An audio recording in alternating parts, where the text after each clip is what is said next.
जय श्री कृष्ण। कैसे हैं आप लोग? कुछ कुछ रात्रियां बहुत सिद्ध रात्रियां होती हैं और कुछ कुछ तिथियां भी बहुत सिद्ध होती हैं। आज की तिथि भी बहुत सिद्ध है। एकादशी अपने आप में इंसान को एकाग्रता देने का कार्य करती है। एकादशी आपके जीवन में आपकी हर एक चीज को लाभ में परिवर्तित करने का काम करती है।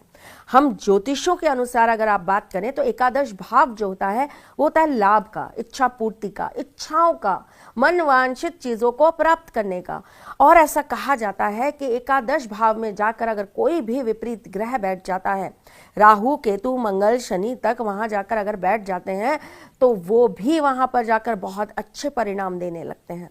मतलब एकादशी एक ऐसी तिथि है जिसको आप अगर सही तरीके से सही भावों के साथ पूजन अर्चन और उपाय कर ले तो आपके जीवन की हर एक चीज से आपको लाभ प्राप्त होगा ही होगा। ये तो सब जानते हैं कि मेरे ठाकुर जी छल्लियां हैं। कई लोग तो कहते हैं कि वो बहुत ज्यादा रणनीति करते हैं, राजनीति करते हैं। बहुत कहते हैं कि ठाकुर जी से ज्यादा छल करना किसी को नहीं आता।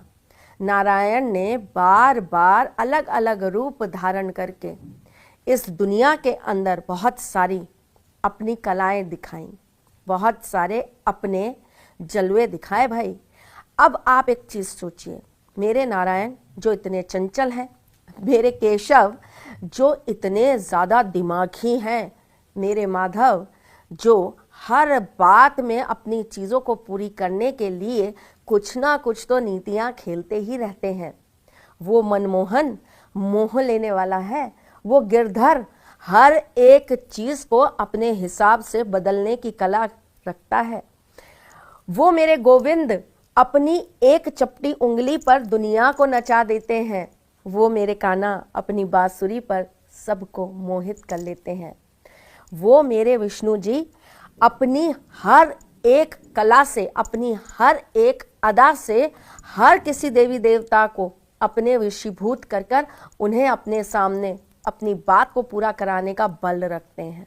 ना शस्त्र उठाते हैं, ना अस्त्र उठाते हैं, ना ही किसी के साथ में कोई दुर्व्यवहार करते हैं।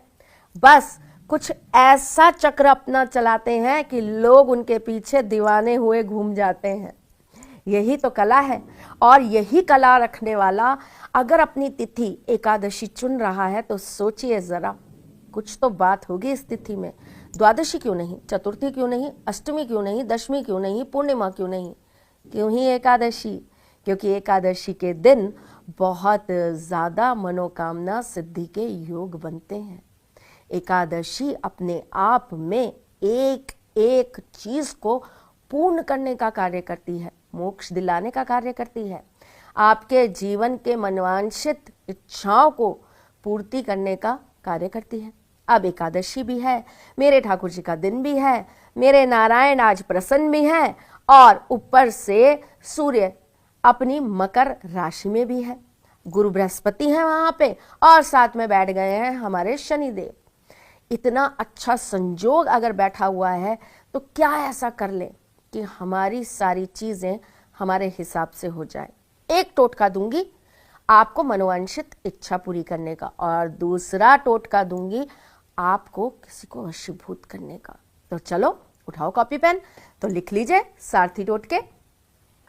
पहला, अगर आपको अपनी मनोवांछित इच्छाएं पूरी करनी है तो आपको आज क्या करना है? बहुत सरल सा उपाय बताती हूं। घर में चने की दाल होगी ना? होगी, जरूर होगी। चने की दाल के साथ गुड़ रख लीजिए और उसे एक पीले कपड़े में बांध लीजिए। केले के पेड़ पर ले जाकर उसे रखाइए। साथ में एक छोटा सा काम और कराइए। क्या? 1 रुपए के सिक्के के ऊपर एक वाइट पेपर पर मोर पंख से अपनी इच्छा लिखकर, चंदन से लिख दीजिए, मोर पंख से अपनी इच्छा रखकर उसको फोल्ड कर लीजिए, 4 या 8 फोल्ड करके उस सिक्के पे अच्छी से बांध दीजिए और उस केले के पेड़ के नीचे उस सिक्के को चुपचाप दबाइए। अगर आप केसर युक्त वहां पर दूध चढ़ाते हैं बहुत फायदा होगा। अगर आप वहां पर हल्दी का पानी चढ़ाते हैं, बहुत फायदा होगा। एक काम और कर लेना, साथ में एक घी का दीपक जरूर जलाया ना। चलो जी, ये तो मनोवांछित इच्छा के लिए मैंने आपको टोटका बता दिया। अब एक ऐसी भस्म बनाना सिखा रही हूं जिससे आपका जीवन साथी आपके लिए मोहित हो जाए। कैसे बनाएगी भस्म? गलत चीज में उपयोग मत करिएगा, मेरे ठाकुर जी की नजरें बहुत तेज है। आपको क्या करना है, मोर पंख लेना है, कपूर लेना है, साथ में आपको लेनी है थोड़ी सी जटामशी, और साथ में आपको ले लेनी है थोड़ी सी नाग केसर। सब सामग्रियों को एक साथ में रखकर कोयले को जला लीजिएगा। लकड़ी के बने कोयले होने चाहिए, लकड़ी के बने कोयलों को जला लीजिएगा। उसमें जब अग्नि प्रज्वलित हो जाए तो ये सारी चीजें उन कोयलों के अंदर डाल दीजिएगा।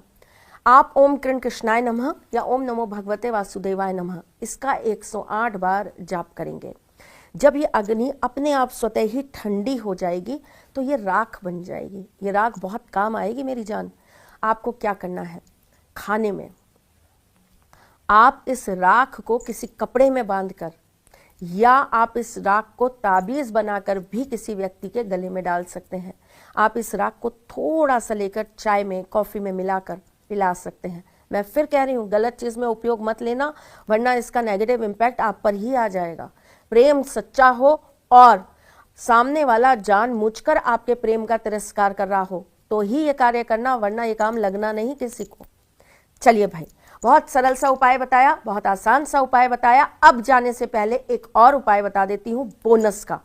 यानी कि अगर आपकी नौकरी में कोई दिक्कत आ रही है, आपके व्यापार में कोई दिक्कत आ रही है, धन संबंधी आपको कोई दिक्कत आ रही है, तो आपको क्या करना है, आपको एक काली कौड़ी के साथ में मोर पंख और साथ में 1 रुपए का सिक्का लाल कपड़े में बांधकर आपको ठाकुर जी के मंदिर में अर्पित करके आना है। लेकिन साथ में आपको अपना सर झुकाकर उनसे विनती करनी है कि मेरे काम को सही तरीके से चला दीजिए, मेरे काम में गति दीजिए और मेरे को आशीर्वाद मां लक्ष्मी के साथ प्रदान करिए।